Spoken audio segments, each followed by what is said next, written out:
Fire विभाग के बाद सिटी न्यूज ने परवाना विभाग से भी जानकारी ली। हमने जानना चाहा कि शहर में संचालित कोचिंग क्लासेस को अनुमति देने और उनके रिकॉर्ड की जिम्मेदारी किस विभाग की है, क्या सभी संस्थानों को रिकॉर्ड उपलब्ध है और क्या सुरक्षा मानकों के पालन की निगरानी होती है। सुनिए इस विषय पर बाजार परवाना विभाग का क्या पक्ष है। हेलो कड़ू साहब, हाँ सब चंदू सोए थे वो सिटी न्यूज चैनल से। हाँ बोलिए। कल भी मैंने उधर से इंक्वायरी की थी, फायर ब्रिगेड से भी। सुबह मैंने हाँ। एडमिट साहब से बात की, वो बोले हाँ। जानकारी बाजार परवाना के पास रहेगी कि रजिस्ट्रेशन होता है नहीं होता है, किस प्रकार से होता है कोचिंग क्लासेस का।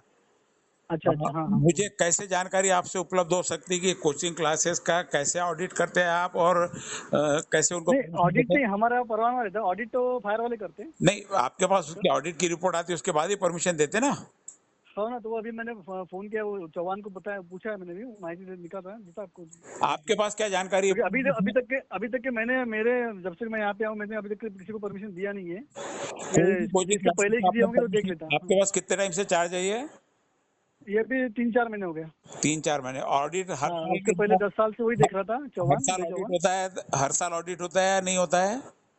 ऑडिट तो उनको फायर वाले बताएंगे होता है या नहीं होता है, उनकी तरफ से होता है ऑडिट। नहीं, हमारे से परवाना रिन्यू होता है। परवाना देते समय आप ऑडिट की रिपोर्ट लेते हो नहीं लेते हो? मैं आपकी बात रिकॉर्ड कर रहा हूँ, मैं चैनल पे लूंगा। नहीं हरकत नहीं है सर। कैसा है मालूम है क्या, अभी जो परवाना हमारे तरफ आने के बाद अभी तक मैंने एक भी परवाना दिया नहीं है, इसलिए मैं आपको बता रहा हूं कि आपके जानकारी से मेरे कार्यकाल में नहीं दिया है। हाँ, मेरे कार्यकाल में दिया नहीं। आपने एक भी किसी को परवाना इशू किया नहीं? अभी किसी तक को नहीं। ठीक है ना, जो आपकी लीगल जानकारी मुझे वही चाहिए आपसे। वही बता रहा हूँ, मैंने अभी तक दिया नहीं है। फायर विभाग के बाद सिटी न्यूज ने बाजार परवाना विभाग से भी जानकारी जुटाई। सवाल यह था कि आखिर शहर में कितनी कोचिंग क्लासेस संचालित हो रही, उन्हें किस प्रकार की अनुमति दी जाती है और सुरक्षा मानकों के पालन की जिम्मेदारी किस विभाग की है। मिली जानकारी के अनुसार विभिन्न विभागों के बीच जिम्मेदारी को लेकर अस्पष्ट समन्वय दिखाई नहीं दिया। सबसे बड़ी चिंता का विषय यही है। आज अमरावती में सैकड़ों कोचिंग क्लासेस शिक्षण संस्थान संचालित है। इनमें रोजाना हजारों विद्यार्थी पढ़ाई के लिए पहुंचते हैं। कई स्थानों पर क्षमता से अधिक विद्यार्थियों को बैठाया जाता है। संकरी सीढ़ियां, सीमित प्रवेश और निकास मार्ग, पार्किंग की समस्या और आपातकालीन स्थिति में बचाव साधनों के उपलब्धता जैसे कई सवाल मौजूद है। लखनऊ की घटना एक चेतावनी है। सुरक्षा के मुद्दे को हल्के में नहीं लिया जा सकता। मुद्दा सिर्फ कोचिंग क्लास का नहीं, स्कूल, कॉलेज, हॉस्टल, लाइब्रेरी, अस्पताल, मॉल, मैरिज हॉल और उस संस्थान का जहाँ बड़ी संख्या में लोग एकत्रित होते हैं। जरूरत इस बात की है कि हादसे के बाद कार्रवाई करने के बजाय हादसे के पहले सुरक्षा व्यवस्था की जांच और सुधार किया जाए। विशेषज्ञों का मानना है कि सुरक्षा केवल एक दस्तावेज या प्रमाण पत्र का विषय नहीं है। वास्तविक सुरक्षा तब होती है जब नियमित निरीक्षण हो, आपातकालीन अभ्यास हो, अग्निशमन उपकरण कार्यरत हो, संस्थान संचालक नियमों का पालन करे। सबसे बड़ी बात यह है कि यह मुद्दा केवल कोचिंग क्लास तक ही सीमित नहीं है। स्कूल, कॉलेज, हॉस्टल, लाइब्रेरी, अस्पताल, शॉपिंग कॉम्प्लेक्स, मैरिज हॉल, धार्मिक स्थल और अन्य सभी भीड़भाड़ वाले स्थानों पर सुरक्षा व्यवस्था की समीक्षा समय समय पर होना आवश्यक है। अक्सर यह देखा जाता है कि किसी बड़ी हादसे के बाद प्रशासन सक्रिय होता है, जांच अभियान चलते हैं और नियमों की याद आती है, लेकिन कुछ समय बाद सब कुछ फिर सामान्य हो जाता है। सवाल यह है कि क्या सुरक्षा व्यवस्था का मूल्यांकन किसी दुर्घटना के बाद ही होगा? क्या प्रशासन किसी बड़े हादसे का इंतजार करेगा या फिर समय रहते ऐसे कदम उठाए जाएंगे जिससे किसी परिवार को अपने बच्चों को खोने का दर्द ना सहना पड़े? या फिर समय रहते ऐसे कदम उठाए जाएंगे जिसमें किसी परिवार के अपने बच्चों को खोने का दर्द न सहना पड़े?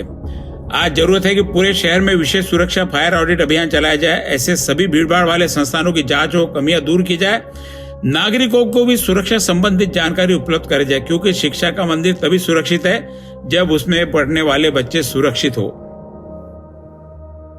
हादसे के बाद कार्रवाई नहीं, हादसे से पहले तैयारी जरूरी है। बच्चों का भविष्य सिर्फ शिक्षा से नहीं, उनकी सुरक्षा से भी जुड़ा है। यह बात याद रखनी होगी। क्या अमरावती में विशेष सुरक्षा और फायर ऑडिट अभियान चलाया जाएगा? क्या जिम्मेदार विभागों की जवाबदेही तय होगी? और क्या बच्चों तथा नागरिकों की सुरक्षा का सर्वोच्च प्राथमिकता मिलेगी? इन्हीं सवालों के साथ कई और भी सवाल खड़े हैं।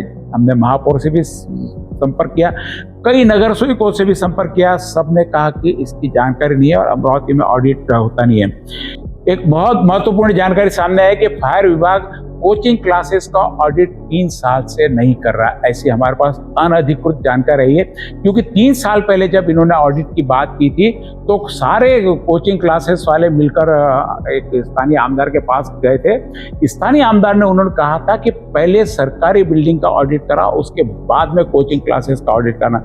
अब कोचिंग क्लासेस का ऑडिट और सरकारी बिल्डिंगों का, सरकारी बिल्डिंग की अपनी जिम्मेदारी, अपनी उनकी संस्था है, लेकिन कोचिंग क्लासेस में लोग अपने बच्चे वहां पर कोचिंग क्लास की जिम्मेदारी पे, महानगर पालिका की जिम्मेदारी पे और कई एजेंसियां जो सुरक्षा की जिम्मेदारी लेती है उनकी जिम्मेदारी भी भेजते। क्या सरकारी संस्थानों का फायर ऑडिट नहीं होना और कोचिंग क्लासेस का फायर ऑडिट नहीं होना, क्या दोनों की तुलना की जा सकती है? नहीं, क्योंकि कोचिंग क्लासेस ने कहा कि बाकी बिल्डिंगों के ऑडिट की जरूरत नहीं, तो हमारी भी जरूरत नहीं है। लेकिन लखनऊ हादसे ने ये सारी चीजें खत्म कर दी। फायर ऑडिट होना जरूरी है और फायर ऑडिट अमरावती में पिछले 3 साल से कोचिंग क्लासेस का नहीं और लाखों रुपए की फीस कोचिंग क्लासेस लेते हैं। सुरक्षा के नाम पे लेते हैं, फैकल्टी के नाम पे लेते हैं, उनकी व्यवस्था के नाम पे लेते हैं। व्यवस्था के नाम पे देखा जाए तो एक क्लास में ठूस कर बच्चे भरे हुए होते हैं। बहुत सारी चीजों के खुलासे और आगे होते रहेंगे। आप देखते रहिए सिटी न्यूज।